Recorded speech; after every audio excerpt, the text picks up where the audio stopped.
যে 1971 সালে এক মহান নেতা শেখ মুজিব তিনিই সব করেছেন। তিনি স্বাধীনতার ঘোষক, তিনি বন্দুক নিয়ে লড়াই করেছেন, তিনি পাকিস্তানিদের মেরেছেন, বিতাড়িত করেছেন। আর কারো কোনো অবদান নেই, কারো কোনো এখানে অংশীদার নেই, অংশীজন কেউ নাই। মানে সবকিছুই তিনিই করেছেন, তিনি হর্তা, তিনিই কর্তা। এরকম একটা ভুল ইতিহাস আমাদের বাংলাদেশে তারা এই ৫৪ টি বছর বিনির্মাণ করে আসছে। তারপরে ধারাবাহিকভাবে আজকে ২০২৪ সাল।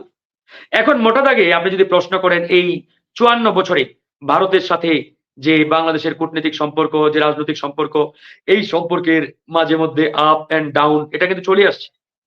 আর এই চলে আসার পিছনে বাংলাদেশের রাজনৈতিক দল এবং যারা এই ৫৪ বছরে ক্ষমতায় ছিল তারা দায়ী।